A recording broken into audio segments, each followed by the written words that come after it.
Assalamualaikum warahmatullahi wabarakatuh.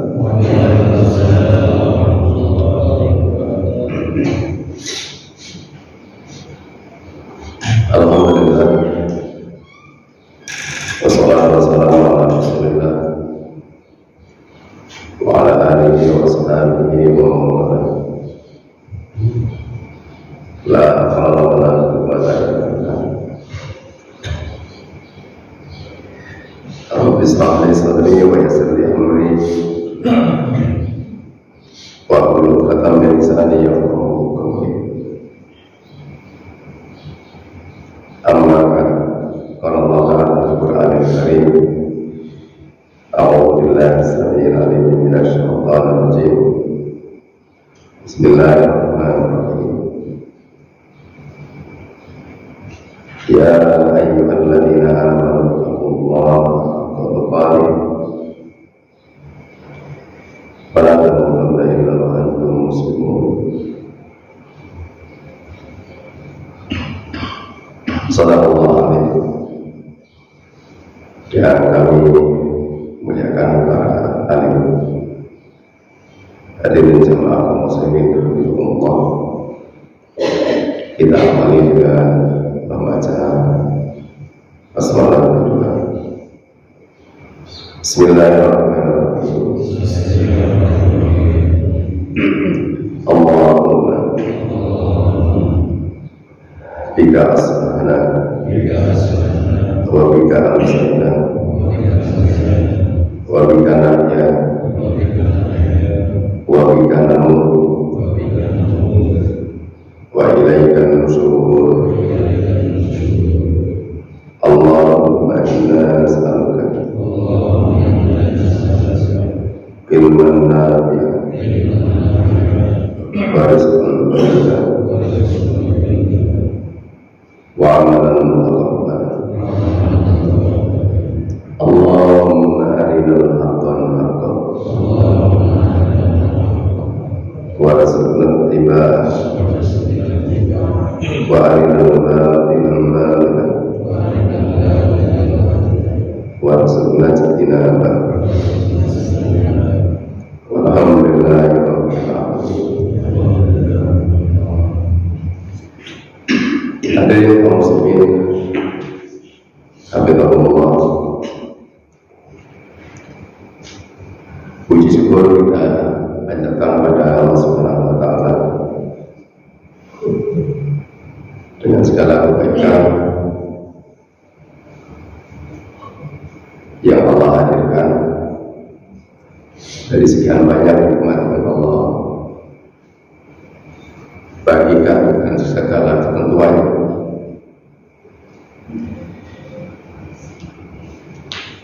Dan lebih dari itu karena Allah juga memberikan kepada kita yaitu dengan bekal iman, bekal sebuah keyakinan,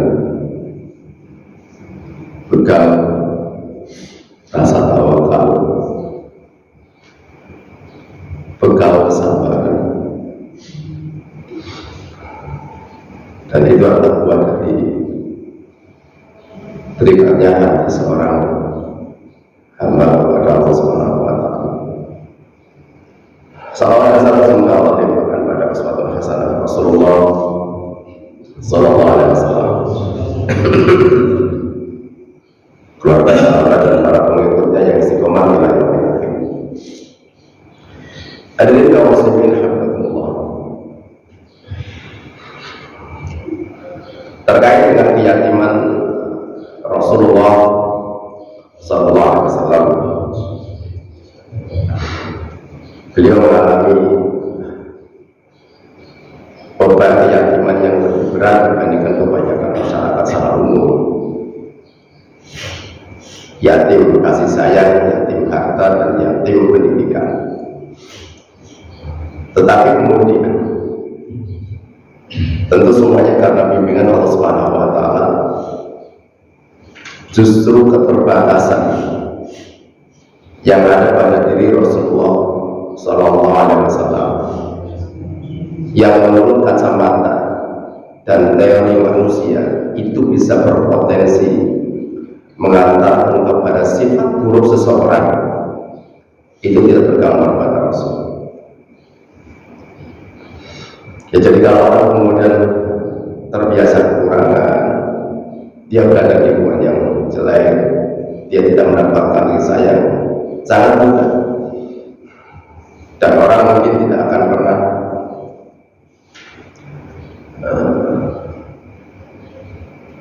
mengira bahwa anak ini akan menjadi baik. Tetapi tidak demikian. Justru yang kemudian ditampilkan oleh Rasulullah SAW itu adalah ya ingin memberikan satu sentuhan yang sangat halus. Rasulullah ingin memberikan sebuah pelajaran yang sangat lembut kepada kita. Masa sih kalian yang punya kelebihan, yang tidak pernah mengalami kekurangan, tidak memiliki rasa empati, kok tidak mau berbagi? Sementara Rasulullah SAW itu dengan segala keterbatasannya justru sangat kuat empatinya, sangat lembut perasaannya, sangat sensitif dan peka kepada keadaan siapapun yang ada, siapapun yang berada di sisi Rasulullah SAW. Ya, salah satu tadi, orang memberi, orang berbagi, orang menyantuni itu bukan karena latar belakangnya kita punya kelebihan, tapi Rasulullah ingin mengajar kita kepada kita kelembutan hati, agar kita bisa merasakan berbagi itu tidak selamanya karena kita punya uang lebih, punya harta banyak, tapi mestinya orang memiliki kesadaran bahwa orang berbagi itu karena dia merasa betapa pahitnya, betapa sakitnya kalau dia tidak memiliki sesuatu. Ya, salah satunya dari saya di bulan Ramadan, kemudian Allah memberikan kesempatan kepada kita 2 bulan ya Pak, kurang ya, sekarang sudah tanggal berapa? Tanggal 5 Pak, berapa? 8 udah disiapkan untuk menghadapi Ramadan Bu? Sudah ya? Siap titip kain untuk dicairkan belum ya?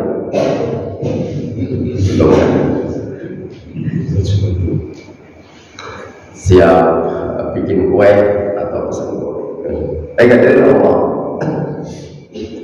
Jadi bukan karena banyak, bukan karena kelimpahan, tapi justru karena orang itu pernah dan merasakan bahwa di posisi yang seperti itulah sangat membutuhkan sentuhan dari orang-orang yang memiliki kelebihan untuk membantunya. Makanya puasa itu salah satunya adalah Allah ingin mengetuk kelembutan jiwa kita.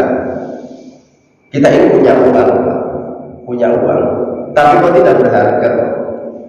Kita ini punya makanan di atas meja, kita masih punya bahan mentah, tapi kalau puasa sudah semuanya tidak bermakna, semuanya tidak berarti. Dan di situ kemudian kita merasakan betapa beratnya ya orang yang tidak makan dan minum. Kalau kita nggak makan dan minum itu masih bisa diprediksi karena kita puasa. Ada waktu berbuka, ada waktu sahur, ada waktu ngemil, gitu kan? Bisa diprediksi. Sementara orang kalau nggak punya nggak bisa. Dia nggak bisa kemudian memastikan bahwa nanti aku meskipun pagi ini saya lapar, siang makan itu nggak ada, atau sore makan. Beda orang puasa jadi. Hadirin berhubungan, dan kita akan mendapati hadirin kelembutan atau ketinggian akhlak Rasulullah SAW yang Allah hadirkan menjadi rahmat bagi kehidupan itu bukan hanya kepada manusia, bukan kepada manusia saja. Contoh hadirin, kelembutan dan kasih sayang Allah ini PR-nya saja. Dan itu dijaga di semua kondisi apapun, jangankan kondisi normal. Misal alam tumbuhannya ada ya. Rasulullah memberikan perhatian sampai dalam situasi antara pilihan hidup dan mati, itu nggak boleh sengaja kemudian merusak pepohonan, kecuali perkara yang dibutuhkan saja. Jadi istilahnya membagi buta itu sebagai bentuk ancaman. Ya meskipun Rasulullah pernah mengancam masyarakat Taif karena mereka nggak mau keluar dari benteng Hawazin itu, sehingga Rasulullah kemudian mengancam kebunnya akan dibakar. Tapi tidak jadi, itu hanya keras saja. Karena tahu betapa cintanya mereka itu dalam dunia pertanian. Tapi tidak sampai. Dan itu yang mendasarkan Rasulullah. Jadi jangankan sampai merusak tempat ibadah, apalagi orang kafir yang lagi beribadah, sampai tumbuhan sekalipun itu nggak boleh dirusak. Itu situasinya perang dan bukan situasi normal seperti ini. Makanya Rasulullah SAW itu sampai memberikan sentuhan agar kita itu beradab dengan alam itu. Di antaranya adalah hadis yang diriwayatkan oleh Bukhari. Rasulullah mengatakan, la yaqulanna ahadukum fil ma'id dam alladhi la yajri summa yaghtasilu fi. Kata Rasulullah, jangan salah seorang dari kalian kencing di air yang diam, yaitu air yang tidak mengalir, kemudian dia mandi di dalamnya. Tentu bukan mandi kita yang bisa jadi orang. Coba ini disampaikan Rasulullah. Tidak boleh kemudian betapapun kita mendapatkan itu, nggak boleh kencing di, kecuali airnya mengalir. Kecuali airnya mengalir. Yang nggak boleh itu adalah, kata Rasulullah adalah la yajri, airnya tidak mengalir. Tidak mengalir. Contoh ngapunten, kalau yang mengalir misalnya panjang lautan, di sungai atau tempat terang di Guci, itu kan semuanya airnya mengalir, Pak. Ya kan? Lo nggak bisa dibendung, apa nggak bisa? Saya pernah dapat informasi orang kalau ingin buat villa, untuk mendapatkan saluran itu minimal 1 miliar atau 5 miliar, Pak. Itu baru saluran airnya saja. Karena itu airnya mengalir, kalau itu tak apa-apa, airnya mengalir. Jadi panjenengan buat renang gitu, kan nggak mungkin bolak-balik gitu. Air, tapi kalau nggak mengalir, ambil panjenengan dua kolam renang sendiri gitu, kemudian modelnya ditutup rapat, air nggak boleh, Pak. Ya meskipun ada istilah sekian kolam gitu, sekian kolam. Apa misalnya dalam situasi lah. Intinya kalau sampai satu ayat, itu bukti bahwa Islam memiliki perhatian di antara rahmatnya Rasulullah sampai keberkahannya itu kemudian dirasakan oleh alam. Kan sangat mungkin genangan itu akan dinikmati oleh makhluk yang lain, atau oleh hewan sekalipun. Ya nggak boleh, Pak. Bisa. Yang kedua adalah Rasulullah tidak hanya sekedar sayang dan menghadirkan rahmat bagi alam ini, tapi termasuk kepada Allah Subhanahu wa taala yang lain, bangsa jin, Pak. Bangsa jin. Rasulullah pernah menyampaikan, la tastanju bil ra'si wala bil hitam fa innahu zatu ikhwanikum minal jin. Kata Rasulullah, janganlah kalian beristinja. Beristinja itu berarti buang hajat, bersihnya pakainya air atau batu dengan kotoran dan batu. Kalau batu saja namanya istijmar, karena keduanya bekal bagi saudara kalian dari kalangan jin. Ya, jadi Rasulullah SAW melarang. Sehingga Rasulullah SAW suatu saat kemudian meminta kepada Abu Hurairah ketika beliau mau buang hajat, Rasul mengatakan, tolong bawakan aku batu, tapi jangan bawa aku kotoran.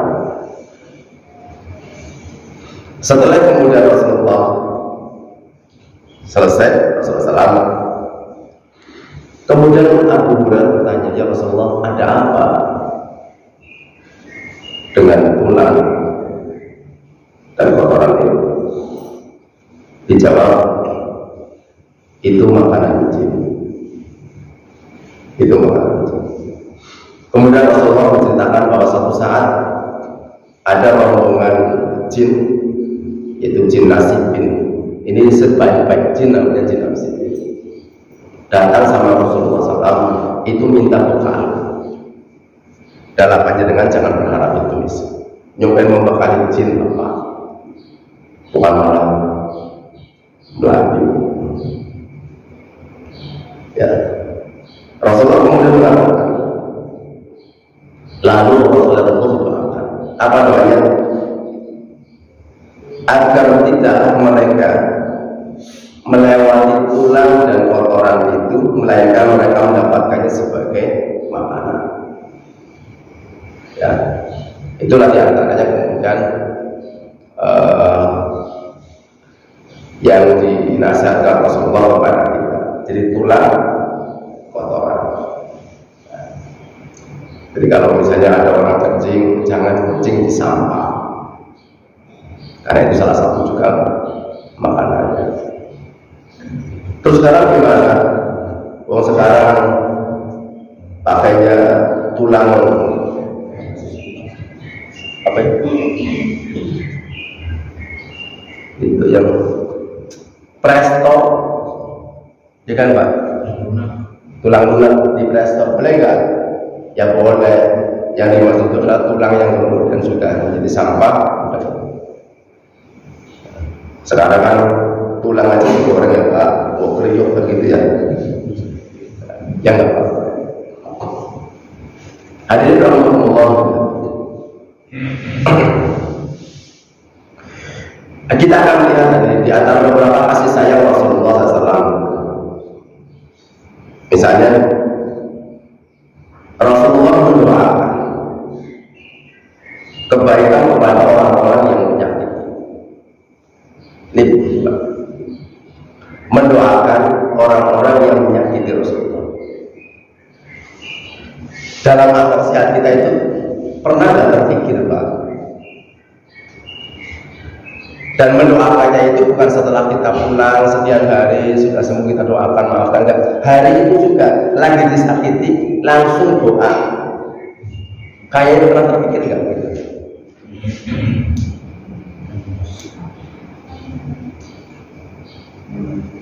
Atau bersikap baik lah. Berpikir nggak? Ada orang yang menyakiti kita di depan kita ini, dan kita punya kekuatan untuk membalasnya. Kira-kira yang disampaikan kalimatnya ancaman atau kalimat kebaikan?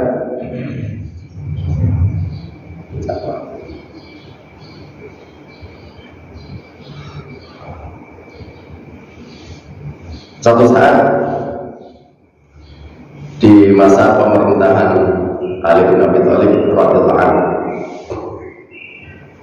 beliau berada di Kufah, kemudian gubernurnya adalah Muawiyah di Damaskus dan Amr bin As di Mesir. Waktu itu ada peperangan yang disebut dengan perang Al-Rawan, dan di antara akibat peperangan itu ada 3 orang yang kemudian memiliki dendam yang sangat besar kepada sahabat Ali, Muawiyah dan Amr bin As radhiyallahu anhu. Ingin membunuh. Satu di antara namanya Abdurrahman bin Muljam. Abdurrahman bin Muljam kemudian jadi terbagi. Oke. Tapi Allah masih melindungi Amr bin As waktu itu. Kalau bahasanya nggak sempat sholat subuh berjamaah karena lagi sakit. Muawiyah juga berusaha dibunuh oleh orang yang lain, terluka tapi masih Allah selamatkan. Sahabat Ali dilukai oleh seorang namanya Abdurrahman bin Muljam, dibacok kepalanya, dan secara mencatat beliau bertahan selama 2 hari. Dibacok kepalanya dengan pedang Pak, bukan lubangnya sampai itu pedangnya. itu kayak lebih dari samurai itu. Kemudian siuman, ketika siuman kemudian di hadapannya ada Abdurrahman bin Muljam. Saya menggambarkan orang terluka seperti itu, tapi harus berikan kekuatan, tahu bahwa dunia di depannya, apa yang disampaikan panjang dengan katakan. Gimana kan?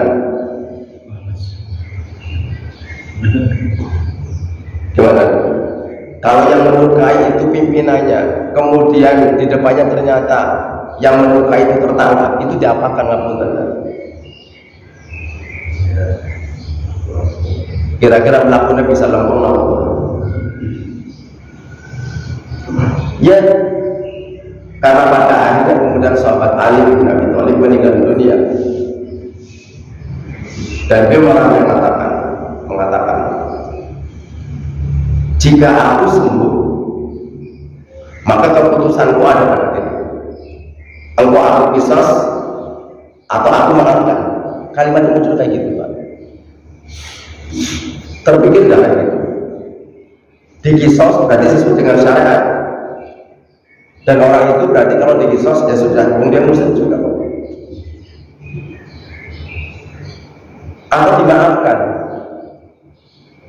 Enak semuanya kan, Bang. Dikisos berarti dosanya selesai, diampuni oleh Allah, berarti muslim. Dimaafkan lebih.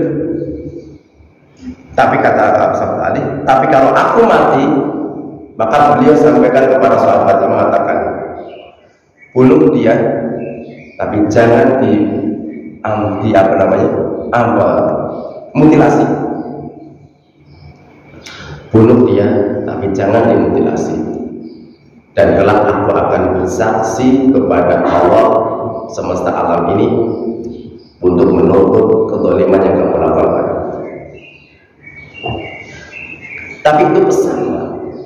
Kalimat yang pertama yang disampaikan bukan kalimat itu oleh sahabat Ali. Ketika mendapati Abdurrahman bin Muljam di depannya, kemudian tanya, kamu bukankah aku telah berbuat baik kepadamu? Iya, kenapa? Karena dia tidak dikejar oleh pasukan Ali, dibiarkan dia tetap hidup. Tapi kemudian membalasnya. Begitu tahu yang ternyata membunuh Abdurrahman, apa kalimatnya sahabat Ali kepada sahabat? Kata Ali, "Atibu ta'ama wa alinu firasah." Berikan dia makanan yang enak dan tempat tidur yang empuk. Ada nggak kayak gitu?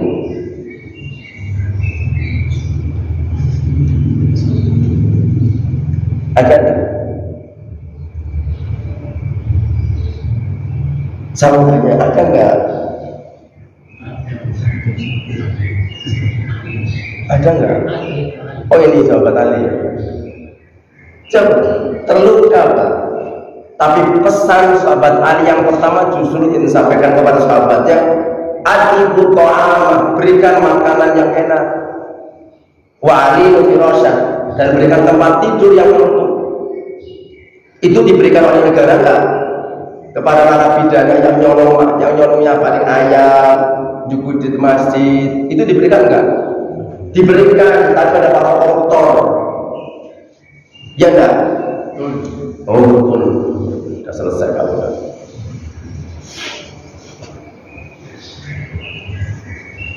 Karena urusannya apa hadirin? Itu kebaikan saya, nggak melupakan. Eksistensi seorang makhluk tetap masih dihargai, manusia dia tetap, bahkan itu disampaikan oleh Allah Subhanahu wa Ta'ala. Itu yang pertama kita dapat. Kasih sayang Rasulullah SAW itu justru di antara doa kebaikan kepada orang yang telah menyakiti beliau. Makanya ketika Rasulullah nanti kemudian hijrah ke Taif, ketika kemudian malaikat Jibril datang bersama dengan malaikat penjaga dua gunung, mengatakan sesungguhnya malaikat penjaga gunung ini siap mendapatkan perintah apapun dari engkau. Jika engkau mau, maka kata malaikat penjaga gunung, dua gunung ini Ahsabain, yaitu Jabal Bukes dan Huaykian, itu akan Allah, akan oleh malaikat akan ditumpahkan. Kata Rasulullah,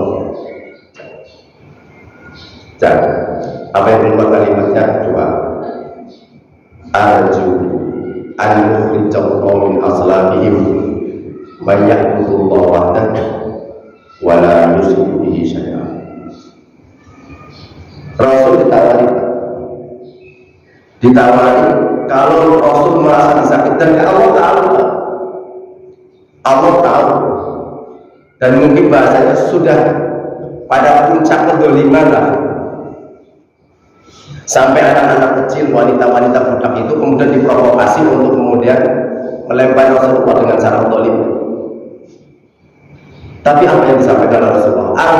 Aku berharap an yukhrijallahu min aslabihim may ya'budullaha wahdahu. Kelak Allah akan melahirkan, mengeluarkan dari tulang sulbi mereka, keturunan mereka, orang-orang yang menyembah Allah semata, wala yusyriku bihi syai'an, dan mereka tidak akan pernah menyekutukan Allah Subhanahu wa taala.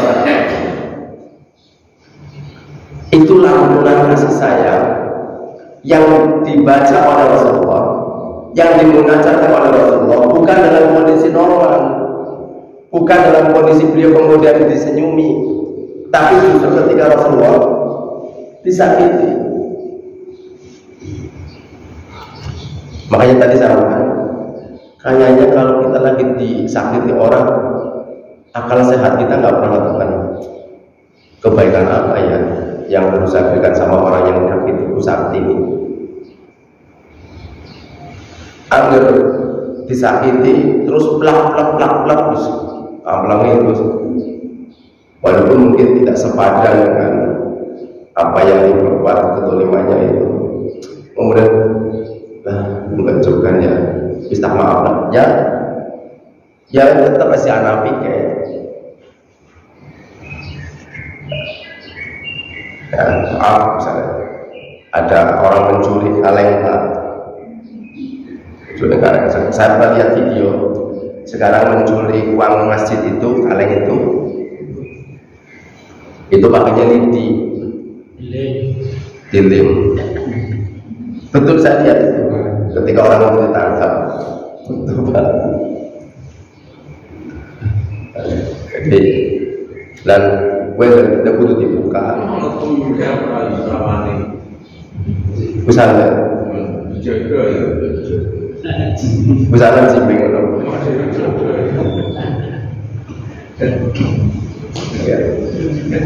Baikkan dulu. Itu diantara mendoakan. Yang tidak kalah penting adalah ternyata kasih sayang Rasulullah itu sampai pada hal-hal yang sifatnya sangat kesenangan, Pak, bercanda. Rasul punya di antara sahabat beliau namanya Zahir bin Haram. Dia dari suku Bani Aswaj. Dia seorang pedagang besar, pedagang di pasar. Secara gitu, fisiknya, wajahnya terbatas, akalnya terbatas. Kira-kira kedekatan apa yang bisa kita lakukan dengan orang itu, Pak? Kalau ada di sekitar kita, orang itu penampilannya sangat tidak menarik, akalnya terbatas.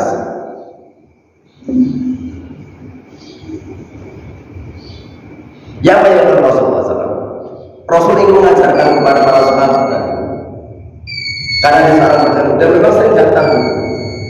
Rasul sengaja bermain-main dengan Zahir yang punya keterbatasan itu. Beliau dari belakang kemudian dipeluk sekuat-kuatnya. Kemudian lantas Rasulullah guyonan, Pak, siapa yang mau membeli budak ini? Siapa yang mau membeli budak ini? Kata Zahir, ya Rasulullah, tidak ada satupun manusia yang tertarik untuk membeliku karena jeleknya diriku. Tapi kalimat Rasulullah SAW mengatakan, tidak ada Zahir, hargamu tinggi di sisi Allah. Manusia boleh saja menilai kamu punya keterbatasan sampai akal, Pak. Piranti yang paling mulia itu manusia paling punya akal. Tapi kata Rasulullah, enggak Zahir, engkau tidak rendah harganya, hargamu tinggi di sisi Allah. Itu salah satu Pak, sentuhan hatinya Rasul sedemikian rupa. Ya. Jadi sampai memeluk Pak. Bukan dipeluk. Kalau sekarang ada calon presiden kan dipeluk ya Pak. Anak sih gelem ya. Iya. Ada yang mau, ada yang nggak mau Pak. Tapi Rasulullah bukan dipeluk Pak. Mereka nggak punya keberanian itu, nggak berani Pak. Karena saking wibawanya. Jangankan memeluk, hadirin, para sahabat itu hampir jarang di antara mereka yang berani melihat wajah Rasul Pak. Karena begitu teduhnya, begitu wibawanya. Ada orang-orang begitu memang Pak, punya haibah, namanya haibah, wibawa. Orang bukan takut, tapi kalau lihat wajahnya itu orang segan.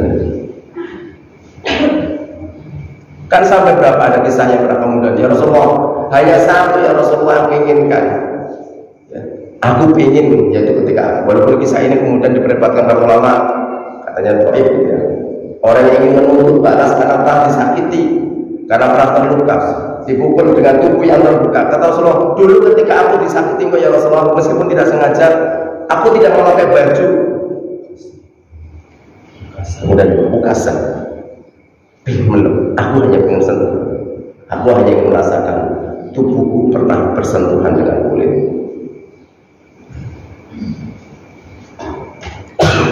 Tapi dalam kisah ini Rasul yang memeluk, yang dipeluk bukan sahabat hebat kalau bangsa, tapi Zahir bin Haram yang visinya punya keterbatasan dan apa yang terbatas. Ya. Itu ini yang diasah oleh, yang diajarkan Rasulullah kepada kita begitu. Ya. Atau mungkin kita baca sebagai seorang yang namanya Julaibib, seorang pemuda yang miskin, wajahnya tidak cakep. Rasulullah bertanya, ya Julaibib, ala tazawwaj ya Julaibib, kamu gak menikah? Kata Julaibib, ya Rasul, mana ada wanita yang mau dengan sadar diri, karena dia tidak punya fisik yang terbatas, nggak punya. Kata Rasulullah,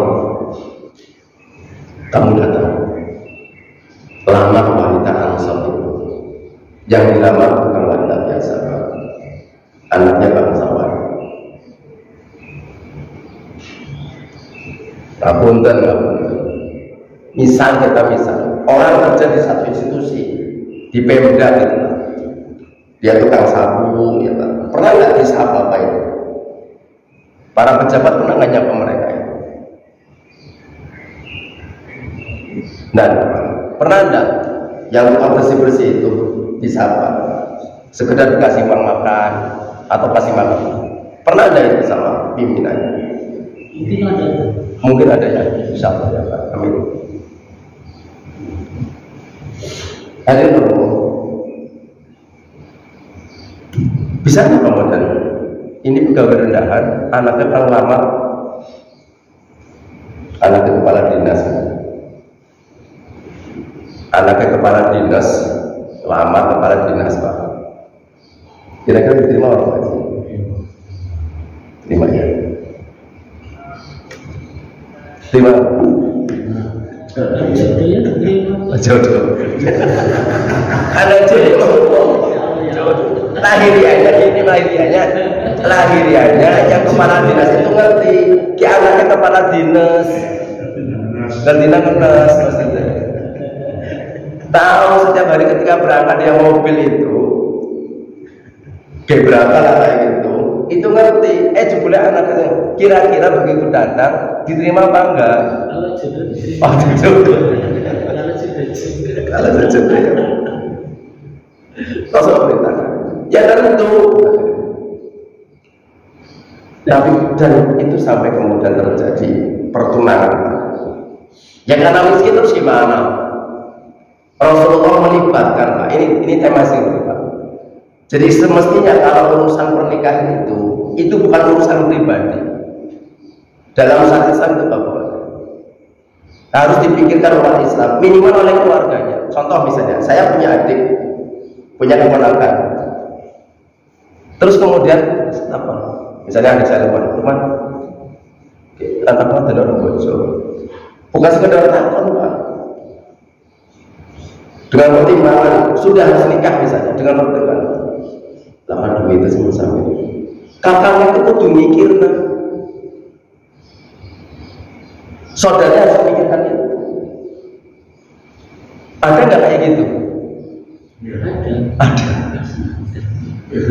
Gitu Pak. Jadi kalau nggak boleh sebenarnya tanya, saya tanya sama adik, terus ngomong dulu mana duit Mas Amir? Iya wis orang, tapi bukan barang.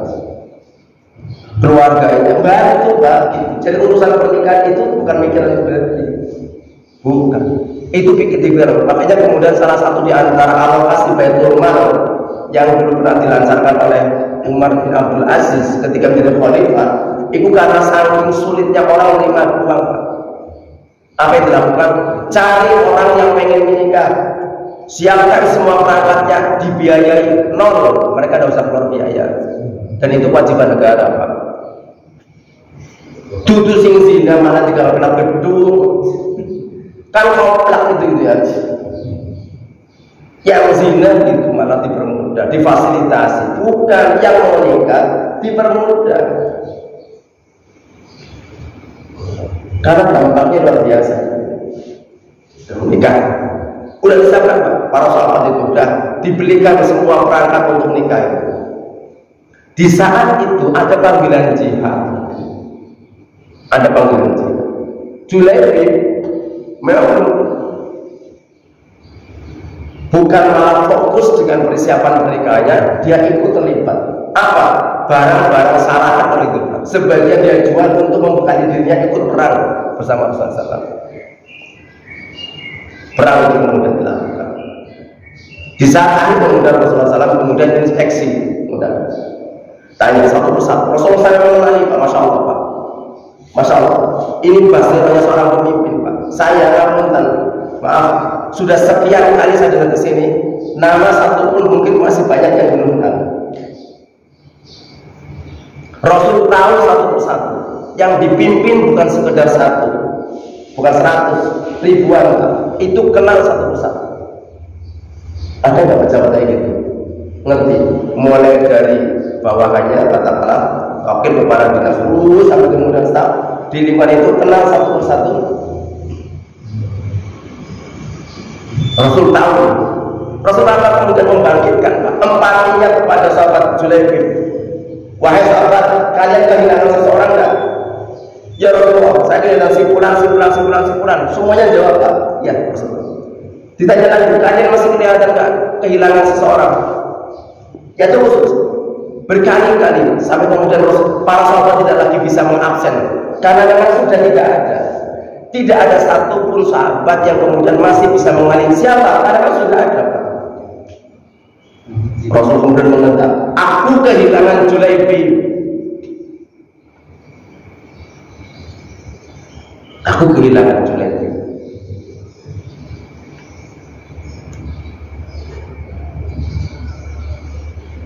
Yang Rasulullah cari bukan sahabat yang dicari Julaibib. Yang barangkali dalam kacamata seberapa sosial bahasanya apa ya, antara ada dan tidak ada. Ya begitu. Kehadirannya juga tidak manfaat, ketiadaannya juga tidak membuat masalah. Mana cari sahabatnya dia. Ketika didapati ternyata tubuh Julaibib itu sudah bersimbah dengan darah, dan di sekitar tubuhnya ada 7 orang kafir yang mati. Rasul kemudian